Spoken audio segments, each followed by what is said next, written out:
Hello दोस्तों, स्वागत है आपका फिर से विस्फोटक क्लासेस में। आज हम लोग इंटीग्रेशन का पार्ट 3 वीडियो स्टार्ट करने जा रहे हैं, जिसमें हम लोग इंटीग्रेशन का कुछ फार्मूला हम देखेंगे, ठीक है, जिसका यूज होगा। एक बात हमेशा याद रखिएगा, जितना भी इंटीग्रेशन का हम फार्मूला बता रहे वो सबको आपको याद रखना। जब तक याद नहीं रखेंगे तब तक क्वेश्चन समझ में नहीं आएगा, ठीक है। तो जरूरी है आपको याद रखना, ठीक है। चलिए देखिएगा क्या कर रहा है। सबसे पहला x पर पावर n का इंटीग्रेशन क्या होगा। जब भी पावर वाला आपको इंटीग्रेशन करना हो तो कुछ नहीं कीजिएगा, जितना भी पावर हो, ठीक है, जितना भी पावर हो उसमें एक जोड़ना है और वही वाला पावर से नीचे डिवाइड कर देना है, वही आ जाएगा आपका आंसर, है ना। अब प्लस में c तो रहता ही है ना। दूसरा क्या है dx का इंटीग्रेशन क्या होता है, x होता है और प्लस में कांस्टेंट लग जाएगा। अगर कहीं पर रह जाए आपका इंटीग्रेशन ऐसा dz का इंटीग्रेशन क्या होगा, तो z होगा। अगर कहीं पर ऐसा रहे dt का इंटीग्रेशन क्या होगा, t होगा, है ना। तो ऐसा होगा। तीसरे नंबर पर आते हैं, यदि किसी कांस्टेंट, ये कोई कांस्टेंट है ना, यदि किसी कांस्टेंट का इंटीग्रेशन करना हो तो कुछ नहीं, वो वाला कांस्टेंट लिखिए और उसमें x लगा दीजिए, प्लस में c कर दीजिए, आ जाएगा आपका। अब कुछ ट्रिग्नोमेट्रिक फार्मूला पर बात करते हैं। साइन x का जो इंटीग्रेशन होता है वो होता है माइनस का cos x प्लस का c, ठीक है। cos x का जो इंटीग्रेशन होता है वो होता है sin x प्लस का c। tan x का इंटीग्रेशन क्या होता है, log mod sec x plus c, या तो इसी के बराबर हम लोग लिखते हैं minus log mod cos x, ठीक है, प्लस का c।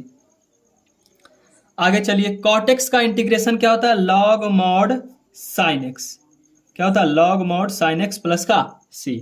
sec स्क्वायर x का इंटीग्रेशन क्या होता है, tan x, क्या होता है, tan x प्लस c। और आगे चलते हैं, 8वां नंबर में देखते हैं, cosec स्क्वायर x का इंटीग्रेशन क्या होता है, cot x होता है, ठीक है, minus cot x plus c होता है। sec x into tan x का इंटीग्रेशन क्या होता है, sec x प्लस का c होता है, sec x प्लस c होता है।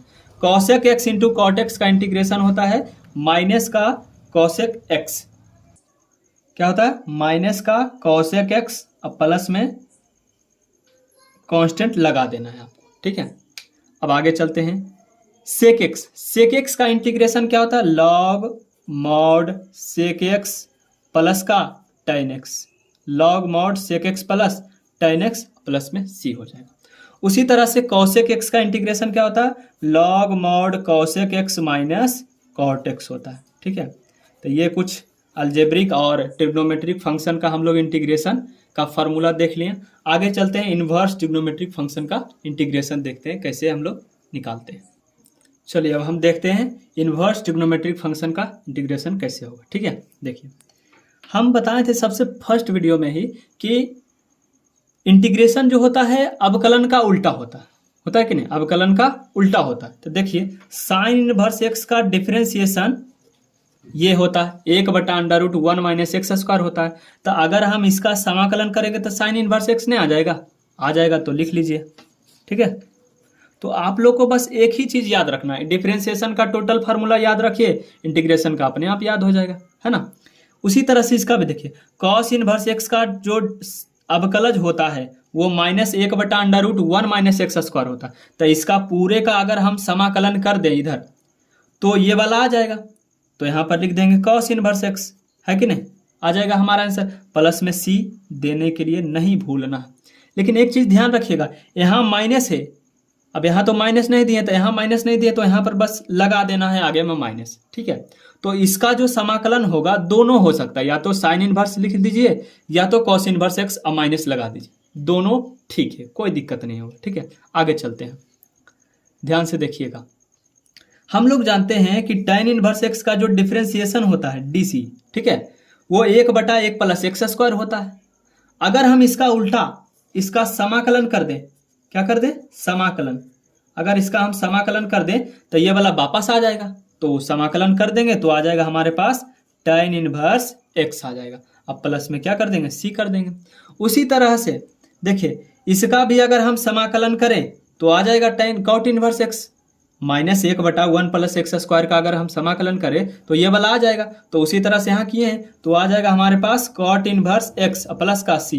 तो ये जो माइनस था ना, बस यहाँ पर आगे लगा दीजिएगा, कोई दिक्कत नहीं है, ठीक है। आगे चलिए ध्यान से देखिएगा, सेक इनवर्स एक्स का डिफरेंशिएशन हम लोग याद किए हैं कि 1/mod x इंटू √x² - 1 होता।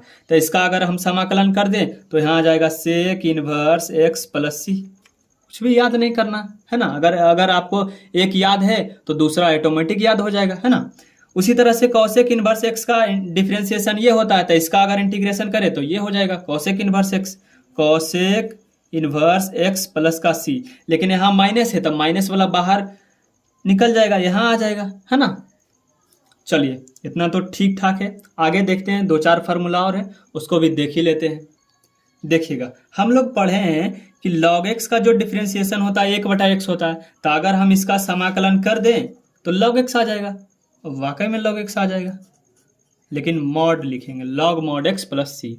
उसी तरह से ये भी पढ़े हैं कि e पर पावर x का डिफरेंशिएशन e पर पावर x होता है। तो इसका समाकलन करेंगे तो भी वही आएगा क्या, तो e पर पावर x ही आएगा। ये आ गया, ठीक है। और एक है, हम एक फार्मूला और याद रख लीजिए कि a पर पावर x का इंटीग्रेशन अगर करेंगे तो a पर पावर x बटा में log a प्लस का c। बस इतना आपको याद रखना है, और आगे आएगा तो देखेंगे, ठीक है। अब चलिए हम लोग जान लेते हैं कि छोटा छोटा जो कॉन्सेप्ट है इंटीग्रेशन निकालने के लिए कैसे होता है, ठीक है। यदि आपके पास 3-4 फंक्शन दिया रहे और सब ऐड हो रहे, ठीक है, जब कोई जोड़ में या तो घटाव में, इस तरह से 3-4 को जोड़ घटाव में दिया रहे, तो उसका समाकलन कैसे निकालेंगे। या तो आप डायरेक्ट भी निकाल सकते हैं, अगर चाहें तो ये तो डायरेक्ट भी निकाल सकते, f(x) का इंटीग्रेशन सबका डायरेक्ट भी निकाल सकते हैं, या तो आप अलग अलग भी निकाल सकते हैं। अगर आपकी इच्छा हो तो ऐसा, इसको ऐसा भी हम लोग निकाल सकते हैं। पहले f(x) का इंटीग्रेशन निकाल देंगे, फिर प्लस कर देंगे, फिर क्या करेंगे g(x) का इंटीग्रेशन निकाल देंगे, फिर प्लस कर देंगे, फिर क्या करेंगे h(x) का इंटीग्रेशन निकाल देंगे। अगर और प्लस माइनस में रहता तो और भी हम निकाल सकते हैं। दोनों तरीका है, जैसे आपकी इच्छा है वैसे कर सकते हैं, ठीक है, कोई दिक्कत नहीं है। लेकिन ये ध्यान रखिएगा, जब भी इंटीग्रेशन निकालना हो तो हम लोग सबसे पहले खंड बाई खंड करते हैं। मतलब ऐसा कभी a plus B plus C plus D इस रूप में अगर रहेगा तभी हम लोग इंटीग्रेशन निकाल सकते हैं, ठीक है, आसानी से निकाल सकते हैं। अगर भागा में रहता है, ऐसा कभी रहेगा a प्लस बी बटा में a, ऐसा जब रहेगा तो हम लोग क्या करेंगे, पहले अलग अलग करेंगे, ठीक है, अलग अलग करेंगे। यानी कि पहले एक एक टुकड़ा करेंगे, a करेंगे फिर b फिर c, इस तरह से, ठीक है, तब हम लोग इंटीग्रेशन निकाल सकते हैं ऐसा, ठीक है। अन्यथा थोड़ा सा दिक्कतें आएंगी, ठीक है। जैसे देखिए एक छोटा सा एग्जाम्पल लेते हैं अच्छे से और अच्छे से समझने के लिए, ठीक है। ये देखिए सब अलग अलग टर्म में दिया है, ये सब प्लस में है कि नहीं, तो इसको हम आसानी से इंटीग्रेशन निकाल सकते हैं। देखिएगा ध्यान से, इसमें देखिए सबसे पहले x³ का इंटीग्रेशन निकालेंगे, पहले अलग अलग कर लेते हैं, ठीक है। x³ का इंटीग्रेशन निकालेंगे x के सापेक्ष तो dx लग जाएगा, फिर प्लस कर देंगे x² के, ऐसा। फिर किसका निकालेंगे, x का, तो ऐसा कर सकते हैं। फिर किसका निकालेंगे, 1 का, ऐसा। अब बाद में c जोड़ देंगे, है ना, क्योंकि सबका अगर इसका c1 लिए, इसका c2, इसका c3, इसका c4, तो सब कांस्टेंट को जोड़ेंगे तो वापस में तो c ही आएगा, कोई दिक्कत है ही नहीं, है ना। देखिएगा कैसे निकालते हैं। इसमें हम सबसे पहला फार्मूला का यूज होगा, बताए थे जब भी पावर वाला इंटीग्रेशन आपको निकालना हो, किसी का भी जब भी पावर वाला इंटीग्रेशन निकालना हो तो उसमें क्या करते थे, पावर में 1 जोड़ते थे और वही वाला भाग दे देते थे और प्लस में c, ऐसा ही करते थे क्या।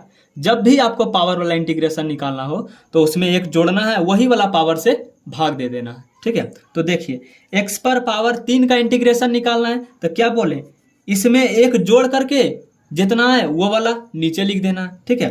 तो 3 में 1 जोड़िएगा तो 4 हो जाएगा और वही वाला पावर से भागा दे देंगे, है ना। ये पहला का इंटीग्रेशन निकाल लिए। दूसरा वाला देखिएगा, x² है तो इसमें भी पावर वाला है, तो पावर में 1 जोड़ेंगे और वही वाला नीचे लिख देंगे। तो 1 जोड़िएगा तो 2 है, 2 में 1 जोड़ेंगे तो 3 हो जाएगा और वही वाला पावर नीचे लिख देंगे। फिर देखिए x है, अब कहिएगा इसमें पावर है ही नहीं, तो कुछ भी नहीं पावर है तो 1 तो है ना, 1 है ना। तो x पर पावर 1 का इंटीग्रेशन देखिए, 1 में 1 जोड़ेंगे तो 2 हो जाएगा और वही वाला नीचे भागा दे देंगे, कोई दिक्कत नहीं। अब देखिए यहाँ 1 है तो 1 कोई भी कांस्टेंट है, मतलब dx है, तो dx का इंटीग्रेशन क्या होता है, x होता है, सिर्फ x, है ना, अब प्लस में c, ये आपका आंसर हो जाएगा, है ना। देखिएगा एक क्वेश्चन और समझते हैं, ठीक है। ये भी पावर वाला ही इंटीग्रेशन करना है, सिंपल।